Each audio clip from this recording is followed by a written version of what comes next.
नमस्कार दोस्तों, आप लोगों का एक बार फिर से स्वागत है हमारे YouTube चैनल MSH क्लासेस पर। दोस्तों, आज से मैं आप लोगों को 2 से 3 दिन के अंदर पूरा कविता एवं गीत का क्लास करा लूँगा। ठीक है दोस्तों, आज हम लोग एक कविता तोर बेतरा करने जा रहे हैं, जो कि पूरी तरह से हिंदी अनुवाद और उसके बाद इसका MCQ भी मैं आप लोगों को आज ही करा दूँगा। एक ही साथ कविता के बाद हम उसका पूरा MCQ कराएंगे। ठीक है दोस्तों, तो आज हम लोग देखने जा रहे हैं तोर बेतरा। और तोर बेतरा जो कि गिरधारी राम गंझू के द्वारा लिखी गई एक बेहतरीन कविता है, जिसमें माँ का वर्णन मिलता है। माँ का वर्णन अभी जितने भी आप अगर देखिएगा, जितने भी कहानी बन रहा है, फिल्म बन रहा है, उस पे प्रेमिका का वर्णन मिलता है। लेकिन गिरधारी राम गंझू अपनी माँ का वर्णन किए हैं कि माँ का जो बनावट है, माँ का जो साज सम्मान है, वो सबको दिखाता है इस कविता में। लेकिन उसके साथ ही कविता में यह क्वेश्चन भी करता है कि आप अगर इतना बन ठन रहे हैं तो आपका बच्चा ऐसा क्यों है। इसी को इस कहानी के माध्यम से दिखाने का प्रयास किए हैं। और यह हमारी समाज में भी देखने को मिलता है। बहुत सारे घर ऐसे हैं जहाँ पे माँ वगैरह को देखिएगा तो वो बंठन के समझ संवर के रहती है, लेकिन उनके बच्चे जो है वह एकदम गंदा रहते हैं। तो उसी को इस कविता के माध्यम से दिखाने का प्रयास किए हैं। चलिए पहले हम लोग गिरधारी राम गंझू की थोड़ा सा जीवनी देख लेते हैं, क्योंकि यहाँ से भी प्रश्न रहने वाला है दोस्तों। ठीक है, तो किसके बारे में? यह गिरधारी राम गंझू के द्वारा लिखा गया एक कविता है। कौन सा? तोर बेतरा। अब यहाँ पे गिरधारी राम का पहले हम लोग देखते हैं कि गिरधारी राम गंझू कौन थे। ये अभी दोस्तों कोरोना काल में इनका देहांत हो गया। ठीक है, जनजातीय एवं क्षेत्रीय भाषा विभाग रांची विश्वविद्यालय रांची के अध्यक्ष पद से दिसंबर 2011 में सेवानिवृत्त डॉक्टर गंझू नागपुरी के एक मजबूत स्तंभ थे। क्या थे? स्तंभ थे, मतलब एक पिलर थे। किसके बारे में कहा जा रहा है? गंझू के बारे में, डॉक्टर गंझू के बारे में कहा जा रहा है कि यह नागपुरी के लिए एक पिलर के समान थे। और यह जो रांची विश्वविद्यालय से अध्यक्ष पद से कब? क्षेत्रीय भाषा एवं जनजातीय जो विकास है उसके से 2011 में क्या किए थे? सेवानिवृत्त हुए थे, रिटायर हुए थे।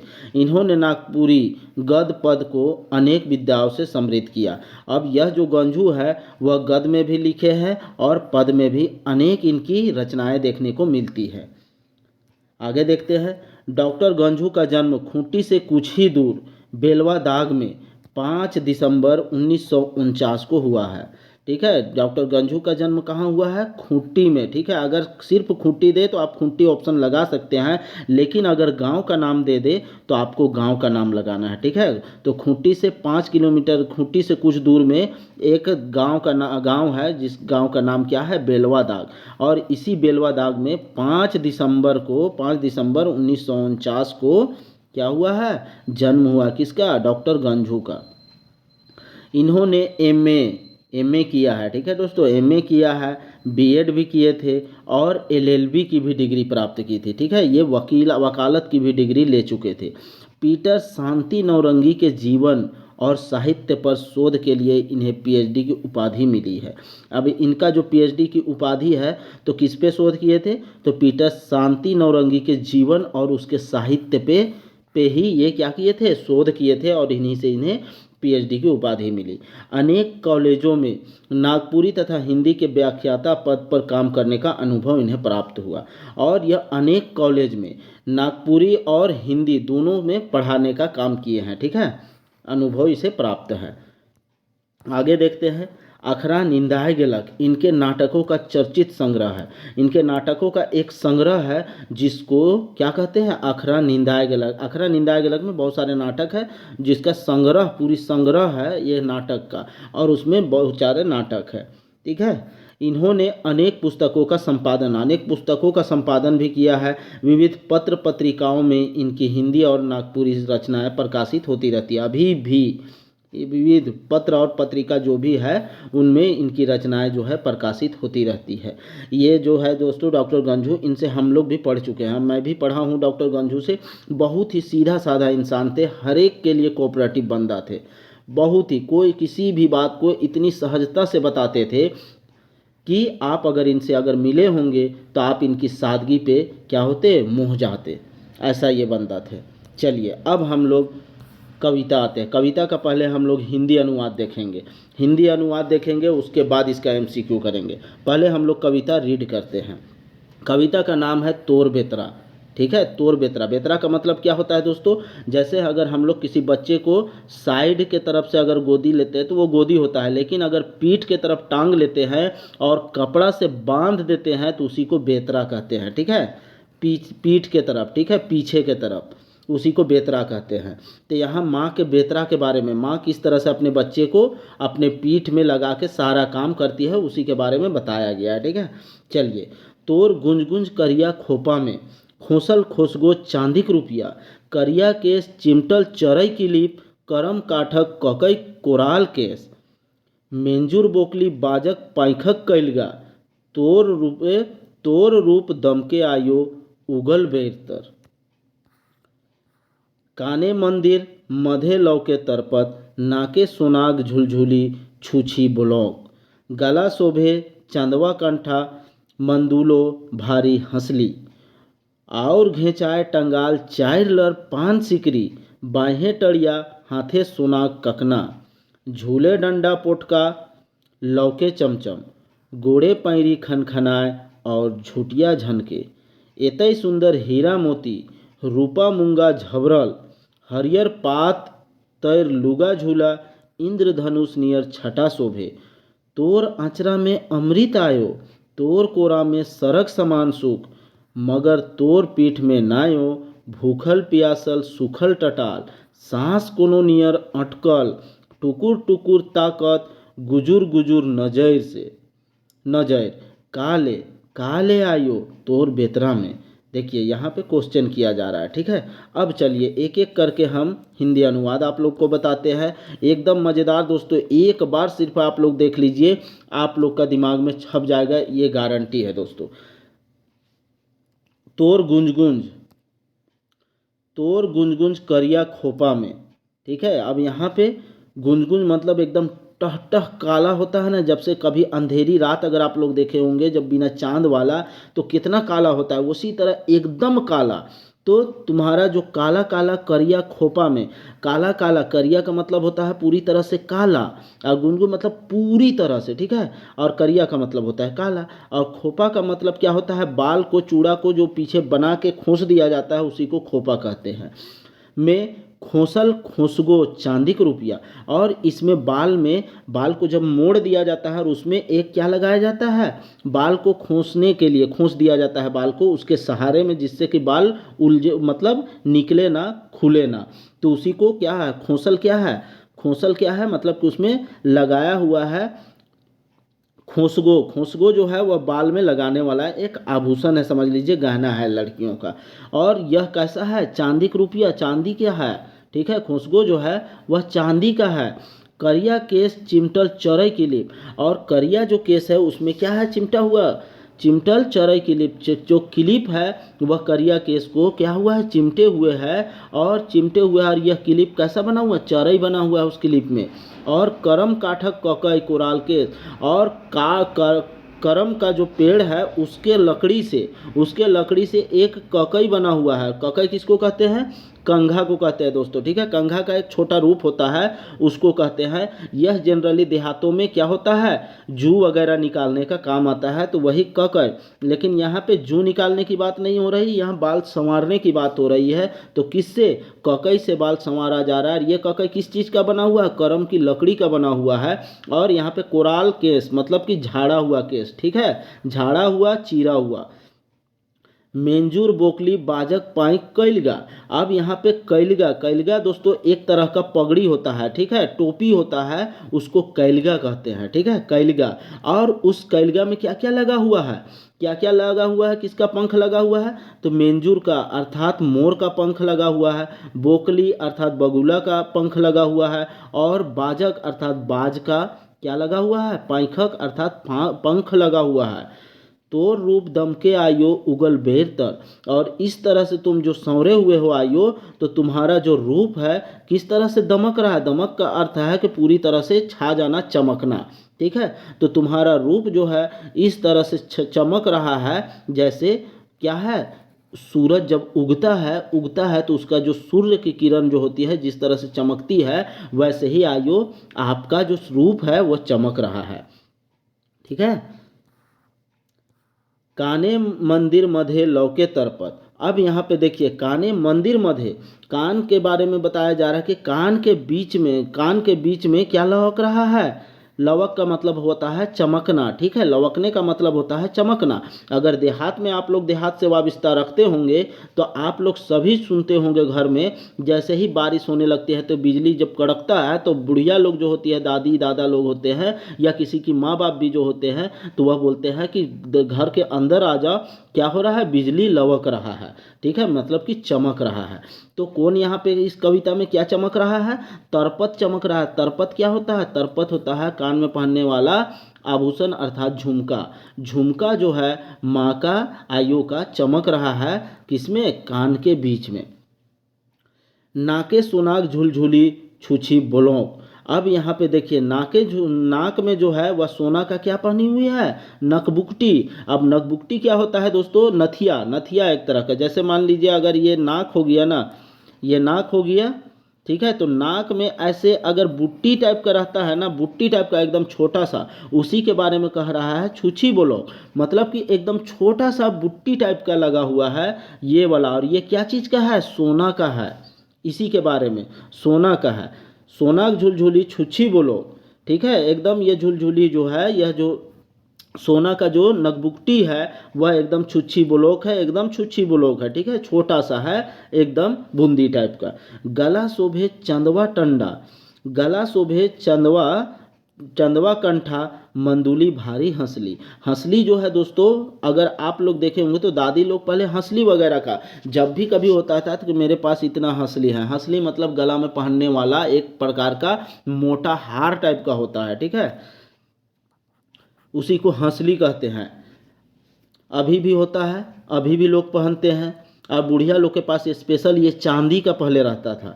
ठीक है, तो यहाँ पे क्या कहा जा रहा है, गला को कौन शोभ रहा है, जो हंसली, भारी मंदुली हंसली जो पहना हुआ है वह गला की शोभा को बढ़ा रहा है।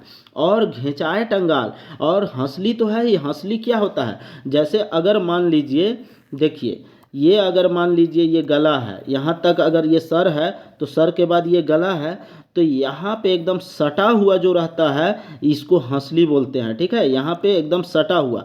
और जो सिकरी है ना दोस्तों, सिकरी ऐसे करके नीचे तक लड़का हुआ होता है। ठीक है, जैसे सिकरी का मतलब समझ लीजिए अभी का मंगलसूत्र। तो मंगलसूत्र एकदम गला में एकदम टाइट से नहीं पहना जाता है।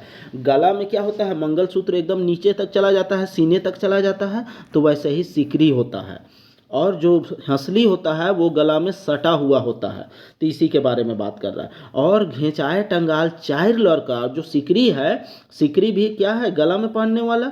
अभी इसको समझने के लिए आप बस मान लीजिए कि सिकरी एक प्रकार का मंगलसूत्र है, तो सिकरी भी माँ पहनी हुई है। और यह कितने लड़का है, चार लड़का। जैसे सोना का नाप होता है ना दोस्तों, चार भर इस तरह का कैरेट, तो उसी तरह यहाँ पे चार लर का जो है वह क्या है, सिकरी है। और यह घेंचा में अर्थात गला में टंगाए हुए है, और हंसली जो है वह गला में सटा हुआ है। ठीक है, यही अंतर होता है। बाहें टड़िया हाथे सोना ककना, और बाह में बाजूबंद पहने हुए है, और बाजूबंद। ठीक है, ये टड़िया का मतलब होता है बाजूबंद, जो कि बाह में पहना जाता है। बहुत लोग को देखते होंगे ताबीज वगैरह पहनता है, तो उसी को समझ लीजिए नागपुरी में टड़िया कहा जाता है। ठीक है, बाहें टड़िया है, मतलब कि बाजूबंद पहने हुए हैं। और हाथे सोना ककना, और हाथ में सोना का क्या पहनी हुई है, कंगन पहनी हुई है। कंगन, ककना का मतलब होता है कंगन, चूड़ी।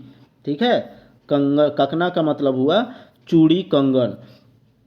झूले डंडा पोटका लौके चमचम, और जो झूल रहा है उसका क्या है, डंडा में अर्थात कमर में। कमर में क्या, पोटका। पोटका का मतलब होता है कमरबंद। ठीक है, कमरबंद एक आता है, लड़कियों का देखे होंगे कि लड़कियां आजकल बहुत जोर शोर से इसको पहनती है। पहले की औरत लोग कम पहनती थी, लेकिन अभी इसको बहुत जोर शोर से फैशन बना दिया गया है। ठीक है दोस्तों, ये पोटका अर्थात कमरबंद। ठीक है, कमरबंद को ही पोटका कहा जाता है। ठीक है, कमरबंद। कमरबंद होता है, ये कमर में पहनने वाला एक प्रकार का गहना है। और यह जो पोटका है, कमरबंद है, यह क्या हो रहा है, चमचम चमचम क्या हो रहा है, चमक रहा है। ठीक है, तो इसी के बारे में बात कर रहा है। और गोड़े पैरी कन खन खन खनाए, और गोड़, गोड़े अर्थात गोड़ में, पैर में। ठीक है, पैर में क्या है, पैरी। पैरी का अर्थ क्या होता है, पैरी का अर्थ होता है पायल। और पायल जो है वह किस में खनखना रहा है, पैरों में खनखना रहा है। और झुटिया झनके, और झुटिया झनके एतई सुंदर हीरा मोती। और इसमें जो पायल में क्या है, पायल में छोटा छोटा क्या है, लरी लगा हुआ है, अर्थात छोटा छोटा क्या बोलते हैं उसको, घंटा लगा हुआ है। ठीक है, घंटी, घंटी लगा हुआ है। जिस तरह मंदिर में बड़ा घंटी होता है ना, तो उसी तरह एकदम छोटा सा घंटी होता है दोस्तों। और यहाँ बूंदी लगाया हुआ था, यही इन दोनों में क्या होता है, हिलता है, टकराता है, और उसी से क्या होता है, साउंड उत्पन्न होता है। तो इसी में कहा जा रहा है। और झुटिया झनके, जब ये दोनों आपस में टक्कर मारेगा तो ये झनकेगा। तो इसी के बारे में, ये झुटिया जो है ना, यहाँ पे जैसे ये पायल हो गया, यहाँ से ऐसे करके पायल हो गया, और इसी में ये टंगाया हुआ है सब तरफ। ठीक है, तो यही झुटिया है। और यह झुटिया जो है झनक रहा है। एतई सुंदर हीरा मोती रूप मूंगा झबरल, और इतना सुंदर जो आप पहनने हुए हैं हीरा मोती, इससे आपका क्या है, और रूप जो है वह बहुत ही सुहावना लग रहा है। मूंगा झबरल अर्थात मूंग की माला भी पहने हुए है। ठीक है, मूंगा झबरल मतलब कि ऐसा लग रहा है कि ये जो पायल में है, ये लग रहा है कि मूंगा झबरल है। मूंग, मूंगा, मूंगा, मूंगा का माला होता है ना दोस्तों, तो ऐसे ही ये जो लर्री है, जो झुटिया है, ये मूंगा झबरल की तरह लग रहा है। चलिए आगे देखते हैं। हरियर पात तर लुगा झूला, इंद्रधनुष नियर छटा शोभे। अब यहाँ पे हरियर, हरियर का मतलब होता है ग्रीन, और ग्रीन तैर का जो लुगा झूला अर्थात जो कपड़ा पहने हुए हैं, वह किस तरह लगता है, जिस तरह से इंद्रधनुष एक सुहावना लगता है, एकदम खूबसूरत लगता है, वैसे ही जो हरा कपड़ा पहनी हुई है कौन, आइयो, उसी तरह का वो छटा क्या हुआ, शोभ रहा है, अर्थात घटा निखेर रहा है। ठीक है, तोर आँचरा में अमृत आयो। ठीक है, और तुम्हारे जो आंचल है उसमें अमृत मिलता है।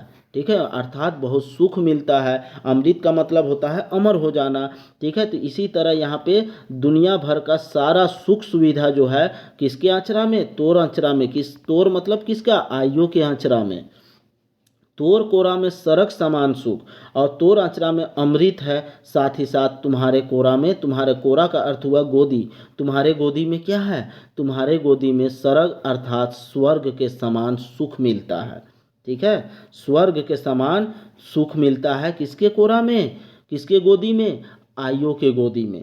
लेकिन यहाँ से अब आगे देखिए, आगे यहाँ तक तो माँ का बखान हुआ, अब आगे देखिए बच्चे के बारे में बात हो रही। मगर तोर पीठ में नाइयो, भूखल प्यासल सूखल टटाल, लेकिन आइयो तुम्हारे पीठ में जो है वह एक भूखा, प्यासा और सूखा हुआ, मतलब कि एकदम पतला दुबला, समझे, पतला दुबला, उसी को सूखल टटाल कह रहा है।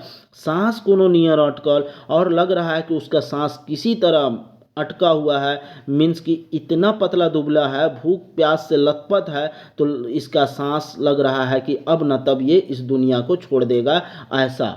अब वो ऐसा कौन है, आगे देखते हैं। टुकुर टुकुर ताकत गुजुर गुजुर नज़र से, और वह जो जिसका सांस अटका हुआ है वह क्या कर रहा है, टुकुर टुकुर ताक रहा है। और यह कहाँ है, यह बंदा जो टुकुर टुकुर ताक रहा है, वह जैसे मान लीजिए कि अगर, देखिए, अगर मान लीजिए ये औरत है, इधर अगर मान लीजिए इधर चेहरा है, तो इधर इधर पीठ हो जाएगा, तो इसी पीठ में ये बंधा हुआ है। ठीक है, इसी पीठ में, इसी पीठ में है, इसी पीठ में। तो इस पीठ में जो टंगा हुआ है, जो बंधा हुआ है, जो बेतरा में है, यही बंदा जो है, यही बच्चा जो है, वह टुकुर टुकुर ताक रहा है अपना गुजुर गुजुर अर्थात अपने मासूम नज़रों से। ठीक है, गुजुर गुजुर नज़र से, अपने मासूम नज़र से। काले, और काले कहाँ ले आयो, और यह जो टुकुर टुकुर ताक रहा है अपने मासूम मासूम नज़रों से, वह क्यों ताक रहा है, क्यों इसका सांस अटका हुआ है, क्यों यह भूखा है, क्यों यह प्यासा है, क्यों ये इतना कमज़ोर है। इसी के बारे में कवि क्या हो रहा है, प्रश्न कर रहे हैं। किससे, एक आयो से, एक माँ से। और कहाँ ले आयो, तोर बेतरा में, आखिर तुम्हारे जो बेतरा में है ये ऐसा क्यों है, काहे है, ये इस तरह से क्वेश्चन कर रहे हैं कवि एक माँ से। ठीक है, माँ का बखान तो पहले पूरा कर चुके कि माँ देखिए क्या हंसली पहन रहे हैं, आप कमर बंद बांधे हुए हैं, पैरी पहने हुए हैं, कंगन पहने हुए हैं, सिकरी पहने हुए हैं, तरपत पहने हुए हैं, बाल में चांदी का क्लिप, चांदी का खुशबू लगाए हुए हैं, चरई बना हुआ क्लिप लगाए हुए हैं। इन तरह से वो अपने रूप को क्या साजे संवारे हैं। लेकिन इस तरह से ये बच्चा क्यों क्यों इतना भूखा प्यासा है, कम से कम इसके भूख प्यास में तो ध्यान देते। इस तरह से यह आगे लास्ट लाइन में क्वेश्चन कर रहे हैं। तो दोस्तों यह वीडियो आप लोगों को, यह जो हिंदी अनुवाद है ये कैसा लगा आप लोग कमेंट करके बताइएगा ज़रूर। अगर ये अच्छा लगा तो सारे JSSC की तैयारी करने वाले लोगों तक इस वीडियो को पहुंचाना आपकी जिम्मेदारी है दोस्तों। अगर आप MSH क्लासेस के साथ जुड़े हैं तो MHS क्लासेस के साथ आप अंत तक बने रहें। आपको पूरा सिलेबस दोस्तों 15 दिन जो किए थे तो उसमें से अब मेरा लगभग 5 दिन कंप्लीट हो चुका है। अब मेरे पास 9 दिन 8 दिन बाकी है, तो उसमें मैं आप लोगों को कंप्लीट करा दूंगा दोस्तों। 8 दिन के अंदर आप कंप्लीट हो जाएगा, क्योंकि 2 से 3 दिन के अंदर गीत और कविता कंप्लीट हो जाएगा। उसके बाद हम लोग क्या आएंगे, उसके बाद हम लोग कवि परिचय और लोक कथा पे आएंगे। तो ये सब तुरंत करा देंगे दोस्तों, बस आप लोग यकीन रखिए और ज़्यादा से ज़्यादा लोगों तक इस वीडियो को शेयर कीजिए। साथ ही साथ दोस्तों अगर किन्हीं को भी PDF चाहिए तो PDF का प्राइस दोस्तों 400 रखा गया है। अगर आप में से कोई ओल्ड स्टूडेंट है, पुराना स्टूडेंट है मेरा, जो कि पिछले बार CGL का आप PDF ले चुके हैं, उनके लिए ऑफ़र है, उनको ये 350 में दे रहे हैं दोस्तों। ठीक है, 350 में आप लोग को देंगे, आप लोग ले सकते हैं। ठीक है, ये ऑफ़र प्राइस है दोस्तों, ये ऑफ़र प्राइस आप लोगों के लिए रख रहे हैं। तो आप लोग ज़्यादा से ज़्यादा हर बार की तरह इस बार भी MSH क्लासेस के साथ आप विश्वास बनाइए, यकीन बनाइए, आप लोग का रिजल्ट 100% होगा दोस्तों। चलिए अब हम लोग तोर बेतरा कविता से जितने भी तरह के प्रश्न बनेंगे उनको देखते हैं एक एक करके। चलिए पहला क्वेश्चन आप लोगों के सामने, पहला क्वेश्चन, तोर बेतरा कविता कर कवि कौन है क्या। कवि कौन है क्या दोस्तों, कवि के बारे में अभी हम लोग देखे, उनका 5 दिसंबर 1949 को वह पैदा हुए थे। ठीक है, खूंटी के बेलवा दाग में। ठीक है, तो यहाँ पे कौन, गिरधारी राम गंझू। ठीक है, कौन है कवि तोर बेतरा कविता के, गिरधारी राम गंझू। दूसरा क्वेश्चन, तोर बेतरा कविता में केकर वर्णन करल जा है। तोर बेतरा कविता में किसका वर्णन किया गया है, तो किसका है दोस्तों, माय का वर्णन किया गया है। माय अर्थात आयो, आयु को ही माय कहते हैं। ठीक है, तो माय का वर्णन है। अब यहाँ पे देखिए माय का वर्णन है कितना, लगभग लास्ट से ऊपर वाले पैराग्राफ तक माँ का वर्णन है। लेकिन बाद में किसका वर्णन थोड़ा सा आ जाता है, छुआ का वर्णन, जो सूखल टटाल भूख प्यासा और टुकु टुकु नज़र से देख रहा, तो इस तरह से छुआ भी है। तो इसका आंसर क्या हो जाएगा, दुयो हो जाएगा। दोनों का वर्णन किया गया है ना। चलिए नेक्स्ट हम लोग देखते हैं तीसरा, कविता में का गुंज करिया तरी रहेला। अब गुंज करिया क्या है, क्या है दोस्तों, आँख है, पैरी है, हंसली है या केस है। तो केस जो है, केस का अर्थ क्या होता है, बाल होता है। ठीक है, तो बाल जो है वह गुंज करिया है। और बाल को कैसे बनाए हुए, खोपा बनाए हुए है, चोटी नहीं बनाए हुए, खोपा बनाए हुए, अर्थात बाल को एक जगह ला के मोड़ देना ही उसी को खोपा कहते हैं। चलिए नेक्स्ट हम लोग देखते हैं 4 नंबर, कविता कर अनुसार खोपा में का खोसल जाएला। कविता के अनुसार खोपा में, खोपा अभी बता दिए, बाल को एक जगह ला के समेट देना उसी को खोपा कहते हैं। तो खोपा में क्या खोसल जाए है। ठीक है, क्या खोसल जाएला, तो खोसगो, क्लिप, बलचिपनी या मंगटी का। तो दोस्तों खोसगो खोसल जाता है। ठीक है, खोसल जाता है, लगाया जाता है। ये सब भी बाल में ही लगाने वाला है, लेकिन ये सब बाल को समेटने के लिए है। और जो भी खोपा बनाए हुए होते हैं उसमें ये खोसगो लगता है। ठीक है, चलिए नेक्स्ट देखते हैं 5 नंबर, कविता में आयो कर खोसगो कौन जिनिस कर रहेला, कौन वस्तु का रहता है। ठीक है, कौन वस्तु जिनिस, किस जिनिस का रहता है, तो यही चीज़ आपसे पूछा गया है, तो यह चांदी का रहता है खोशगो दोस्तों। ठीक है, चांदी का। देखिए अपने रूप को संवारने के लिए चांदी का खोशगो लगा रही है एक आयु। कविता में करिया केस का में चिमटल रहेला। करिया केस जो है वह का में चिमटल रहता है अर्थात दबा रहता है। तो किस चीज़ में उसको दबाया जाता है? खोशगो में। खोशगो से तो उसको संवारा जाता है, समझ लीजिए। ककई से तो उसको झाड़ा जाता है, और खोपा तो उस बाल को एक जगह करना ही खोपा कहलाता है। तो चिमटल किस चीज़ में रहता है, किस चीज़ से दबा हुआ रहता है? क्लिप से। क्लिप लगा के बाल को इधर उधर होने नहीं दिया जाता है। ठीक है, तो क्लिप हो जाएगा। चलिए नेक्स्ट देखते हैं 7 नंबर। कविता में कौन काट कर ककई आहे। कविता में जो ककई है एक प्रकार का छोटा कंघा है, वह किस चीज़ का बना हुआ है? तो करम पेड़ का बना हुआ है। ठीक है, करम की लकड़ी का बना हुआ है। चलिए नेक्स्ट देखते हैं 8 नंबर। कविता में जे कैलगा टोपी या पगड़ी रहेला उकर में कहा कर पाँख रहेला। अब देखिए दोस्तों, कैलगा जो है ना, कैलगा जनरली शादी ब्याह में पहनने वाला चीज़ होता है, क्योंकि शादी ब्याह में लोग कैलगा पहनते हैं। और कैलगा का मतलब टोपी या पगड़ी जो भी आप कह सकते हैं, कह लीजिएगा। ठीक है, तो यही कैलगा जो है उसमें क्या क्या कर पाँख रहेला। पाँख अर्थात पंख। तो क्या क्या चीज़ का पंख रहता है? मेंजूर और बोकली का। तो मेंजूर और बोकली का तो रहता है, और क्या चीज़ का? तो मेंजूर और बाज का। तो मेंजूर और बाज का भी, बोकली और बाज का भी रहता है। मेंजूर और बाज, मेंजूर और बाज का भी रहता है। तो यहाँ पे देखिए किसी में सब में ये दो दो ऑप्शन दिख रहा है, और यहाँ मेंजूर, बोकली और बाज, तो इन्हीं तीनों का पंख लगा हुआ होता है। किसमें? कैलगा में, अर्थात जो पगड़ी टोपी होता है उसमें। चलिए नेक्स्ट देखते हैं हम लोग 9 नंबर। कविता में आयु का रूप का तैर दमकेला। कविता में आयु का जो रूप है वह किस तरह दमक रहा है? सोना के जैसा, चांदी के जैसा, बेर के जैसा, या उगल बेर के जैसा। बेर देखिए, बेर दो तरह का होता है, एक उगा हुआ बेर और एक सिर्फ बेर रहता है दोस्तों। ठीक है, सूरज की किरण कभी कभी मध्यम हो जाता है, लेकिन जब उगा हुआ सूरज होता है ना तो उसमें चमक होता है। तो इसीलिए उगा हुआ सूरज लगाइएगा, क्योंकि कविता में उगा हुआ सूरज के बारे में बात हुई है। तरपत कर माने का होएला। तरपत का मतलब क्या होता है दोस्तों? हम लोग पहले ही हिंदी अनुवाद में देख चुके हैं, झुमका। अगर आप लोग एक बार हिंदी अनुवाद समझ गए ना दोस्तों, तो एक भी क्वेश्चन जो है आपसे मिस नहीं होगा। आप लोग खुद एनालाइज कर रहे होंगे कि खाली क्वेश्चन पढ़ते के साथ आप लोग ऑप्शन मार देते होंगे। ठीक है, इसीलिए आप लोग, यही चीज़ एमएसएस क्लासेस के साथ खासियत है। आप लोग इसमें बने रहिए और ज़्यादा से ज़्यादा लोगों तक इसको शेयर कीजिए। आप कहीं का भी कुछ भी क्लास कहीं भी ज्वाइन किए हों, लेकिन एमएसएस क्लासेस का एक बार पीडीएफ आपको एग्ज़ाम से पहले पढ़ के जाना है। अगर नहीं पढ़िएगा दोस्तों तो ये पछतावा के सिवा और कुछ नहीं होगा। इसीलिए आप हर हाल में पढ़ के जाना है। चलिए नेक्स्ट देखते हैं 11 नंबर। कविता में का लौके लागल रहे। अब कविता में क्या जो है लौके अर्थात चमक रहा है। क्या चमक रहा है? तरपत चमक रहा है, पोटका चमक रहा है, या दुयो चमक रहा है, या हंसली चमक रहा है। क्या चमक रहा है? तरपत का मतलब झुमका, और पोटका का मतलब हम लोग क्या देखे थे दोस्तों? पोटका जो है वह कमर बंद होता है। ठीक है, तो क्या चमक रहा है, क्या लवक रहा है? तो यहाँ पे दोनों लवक रहा है, पोटका और तरपत दोनों लवक रहा है। याद रखना है, कविता में दोनों को लवकने का, दोनों का चमकने की बात हुई है। अगर ये दोनों ना रहता और अगर एक रहता, या तो तरपत या तो पोटका, तब आप लोग किसी एक को लगाते। चलिए नेक्स्ट देखते हैं 12 नंबर।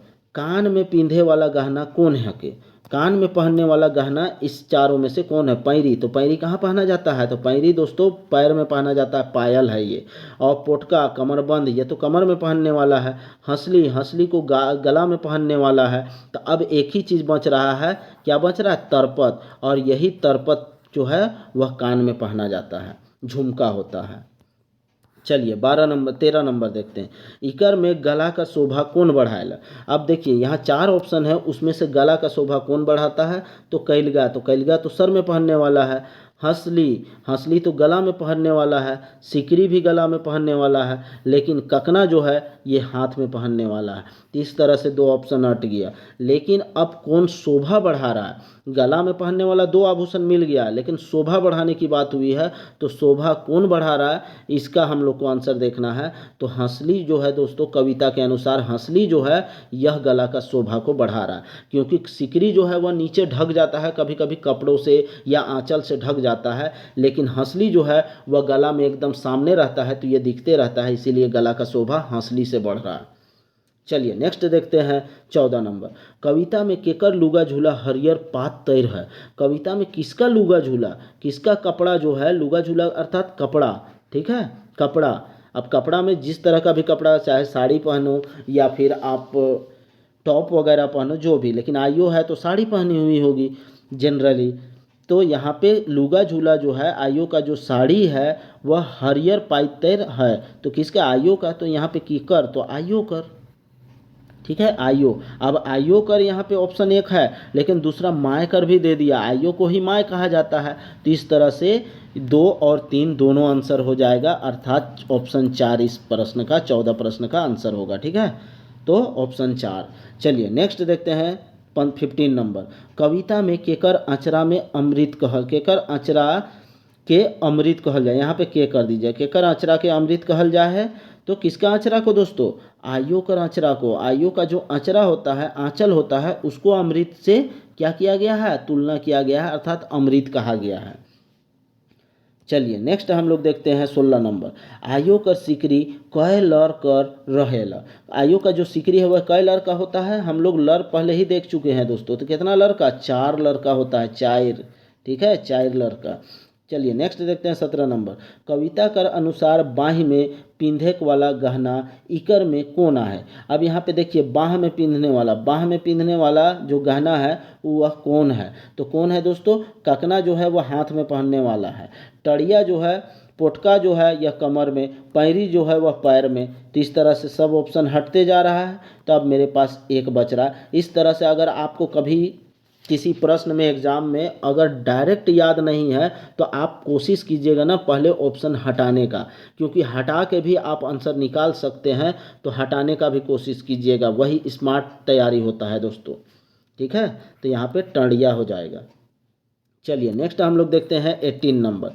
कविता कर अनुसार पोटका कहाँ पिंधे वाला गहना है के। अब पोटका जो है वह कहाँ पहनने वाला गहना है, तो डंडा में दोस्तों, ठीक है। पोटका जो है वह डंडा में, कमरबंद को बोलते हैं पोटका, ठीक है। पोटका कहाँ पिंधे वाला, तो कमर में, डंडा में, डंडा अर्थात कमर। चलिए नेक्स्ट देखते हैं 19 नंबर।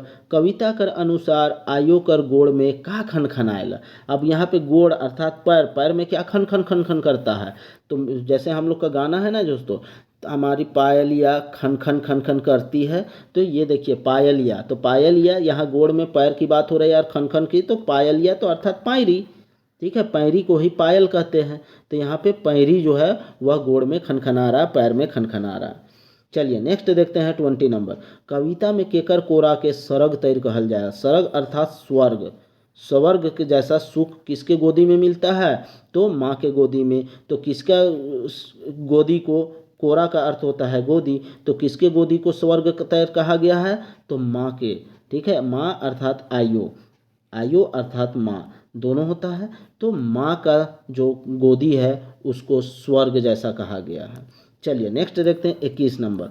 कविता में कौन भूखल प्यासला है। कविता में कौन भूखल प्यासला है दोस्तों, तो कौन भूखल प्यासला है, छौआ जो है वह भूखल प्यासला है, जो बेतरा में है पीछे तरफ। आप लोग को बता चुके हैं जो बेतरा में है, याद रखिएगा, आप लोग बिल्कुल भी यहाँ पे मिस मत कीजिएगा। बेतरा में जो है वही भूखा प्यासा है, ना कि आयो है। चलिए नेक्स्ट हम लोग देखते हैं 22। कविता में छौआ कर कहा कोनो तैर अटकल है। छौआ में कविता में जो बच्चा है जो पीछे बेतरा में है, तो वह उसका क्या अटका हुआ है, किसी तरह लग रहा है कि एकदम धीमे धीमे चल रहा है, अब न तब यह इस दुनिया से चला जाएगा। तो कहाँ अटकल रहता है दोस्तों, सांस अटका हुआ था, सांस धीरे धीरे चल रहा है, ठीक है। चलिए नेक्स्ट हम लोग देखते हैं 23 नंबर। कविता में कौन टुकुर टुकुर ताकत है। कौन जो है वह टुकुर टुकुर ताक रहा है अपना मासूम मासूम नज़रों से, तो कौन दोस्तों, तो छौआ ताक रहा है, ठीक है। छौआ ताक रहा है, जो बच्चा है ना पीठ में, वो बच्चा जो बेतरा में है। चलिए नेक्स्ट हम लोग देखते हैं 24 नंबर। कविता कर अनुसार केकर नज़र गुजुर गुजुर तैर है, अर्थात मासूम है। किसका नज़र मासूम है, प्रेमी का या प्रेमिका का या छौआ का या आयो का। तो किसका है दोस्तों, छौआ का, बच्चा का जो नज़र है वह गुजुर गुजुर है, ठीक है। चलिए नेक्स्ट हम लोग देखते हैं 25 नंबर। कहानी में बोकली माने का होवेला। बोकली किसको कहा जाता है दोस्तों, बोकली बगुला को कहा जाता है। एक बार बस आप इस कविता का हिंदी अनुवाद देख लीजिए, सारा क्वेश्चन आपसे लग जाएगा। चलिए 26 नंबर देखते हैं। कविता में ककई कर का काम है। ककई का क्या काम आता है दोस्तों? तो ककई का जांतने का काम आता है, दबाने का काम आता है? नहीं। तोपे का काम आता है, तोपने के लिए दोस्तों कोड़ी या कुदाल चाहिए, तो इसका भी नहीं। चमके का काम आता है, तो ककई लकड़ी का होता है तो ये चमकेगा ही नहीं, तो चमकने वाला भी नहीं। अब मेरा देखिए यहाँ पे चीरे किया झाड़े। देहात में जो बाल चीर झाड़ता है उसी को चीरना कहते हैं दोस्तों, तो चीरे किया झाड़े, ठीक है, तो यही ऑप्शन सही हो जाएगा आंसर, ठीक है। आपको अगर चीरना दे दिया तो चीरने का मतलब फाड़ना नहीं होगा, ठीक है। यहाँ पे चीरने का मतलब सजाना होगा, संवारना होगा, और झाड़े का मतलब तो आप लोग जान ही रहे होंगे कि बाल झाड़ना। चलिए, तो इस तरह से 26 का क्या हो जाएगा? ऑप्शन 4 आंसर हो जाएगा। 27 नंबर देखते हैं। कविता में का झबरल नियर रहेला। तो का झबरल नियर रहता है दोस्तों? कविता में झबरल की बात हुई है कि और क्या चीज़ का झबरल? यहाँ पे हम लोग जैसे पायल बनाए थे तो पायल में इस तरह से झबरल झबरल था ना चारों तरफ दोस्तों, तो ये क्या झबरल झबरल की बात हुई है? तो मूंगा झबरल रहता है दोस्तों, ठीक है, मूंगा झबरल। चलिए नेक्स्ट हम लोग देखते हैं 28 नंबर। डॉक्टर गंझू का जन्म कहाँ हुएला? डॉक्टर गंझू का जन्म कहाँ होता है? देखिए यहाँ खूंटी दिया हुआ है और बेलवा दाग भी दिया हुआ है, तो क्या ऑप्शन लगाइएगा दोस्तों? तो बेलवा दाग हो जाएगा, ठीक है, क्योंकि अगर डिस्ट्रिक्ट दिया हुआ है, डिस्ट्रिक्ट के अंदर का अगर जगह दिया हुआ रह जाए तो अंदर का जो जगह दिया हुआ है उसी को आंसर लगाइएगा। चलिए नेक्स्ट हम लोग देखते हैं। केकर जन्म 5 दिसंबर 1949 ईस्वी में हुएला। किसका जन्म दोस्तों? तो डॉक्टर गंझू का। चलिए नेक्स्ट हम लोग 30 नंबर देखते हैं। अखरा निंदाई गेलक केकर चर्चित नाटक संग्रह है। के किसका जो है यह चर्चित एक नाटक संग्रह है, तो किसका है? हम लोग पहले ही देख चुके हैं जीवनी में, तो डॉक्टर गंझू का है। नेक्स्ट देखते हैं 31 और ये लास्ट क्वेश्चन है। डॉक्टर गंझू केकर जीवन और साहित्य पर शोध कर ले रहे, ठीक है, केकर जीवन पर और उसके साहित्य पर शोध किए थे, और शोध करने के उपरांत ही उसे पीएचडी की उपाधि मिली थी। तो डॉक्टर बीपी केसरी, पीटर शांति नौरंगी, या शारदा प्रसाद शर्मा, या प्रफुल्ल कुमार राय। तो इस क्वेश्चन का उत्तर आप लोग कमेंट में बताइएगा दोस्तों। कमेंट सेक्शन में बिल्कुल भी आप लोग का कमेंट नहीं आ रहा। अगर आप लोग सीरियस है अगर सीजीएल को लेके, सीजीएल या नगर पालिका सेवा, या फिर अगर पीजीटी की कोई तैयारी कर रहे हैं नागपुरी में, तो पीजीटी का भी सेम सिलेबस है दोस्तों। तो आप लोग इस पे ज़्यादा से ज़्यादा इस वीडियो को देखिए, आपका प्रश्न नहीं छूटेगा। आप बिल्कुल भी निश्चिंत रहिए। एमएसएच क्लासेस आप लोग को आश्वासन देता है कि अगर एमएसएच क्लासेस का पीडीएफ अगर कोई A to Z क्लास करके या पीडीएफ लेके अगर उसकी तैयारी करेगा तो 90% स्कोर तक पहुंच जाइएगा दोस्तों। आप लोग खुद एनालाइज कीजिए क्वेश्चन का लेवल देखते हुए कि कहाँ से क्वेश्चन बनेगा। जेएसएससी भी आखिर में क्या हो जाएगा? निर्दोष हो जाएगा कि हम आखिर क्वेश्चन कहाँ से दें। कहीं से भी देगा, एमएसएच क्लासेस के जो क्वेश्चन का लेवल है उससे लड़ेगा ही, ये गारंटी है दोस्तों। बस आप लोग से अब निवेदन है कि आप लोग मेरी वीडियो को ज़्यादा से ज़्यादा लोगों तक शेयर कीजिए। आप लोग बिल्कुल भी मेरी हेल्प नहीं कर रहे हैं, आप लोग बस थोड़ा सा हेल्प कीजिए। आप लोग जब हेल्प करते हैं दोस्तों तो हौसला मिलता है और लगता है कि इससे बेहतर भी कंटेंट आप लोगों को उपलब्ध कराऊं। तो इसके लिए आप लोग थोड़ा सा हेल्प कीजिए, ठीक है। चलिए अभी मैं आज आप लोगों को एक और कविता पढ़ाऊंगा। कल मैं आप लोगों को 4 से 5 कविता पढ़ाऊंगा दोस्तों, ठीक है। आज एक कविता और आप लोगों को दूंगा, तब तक के लिए इस कविता को एक बार देखिए, ठीक है दोस्तों। चलिए फिर मिलते हैं नेक्स्ट वीडियो में, तब तक के लिए जय झारखंड, जोहार।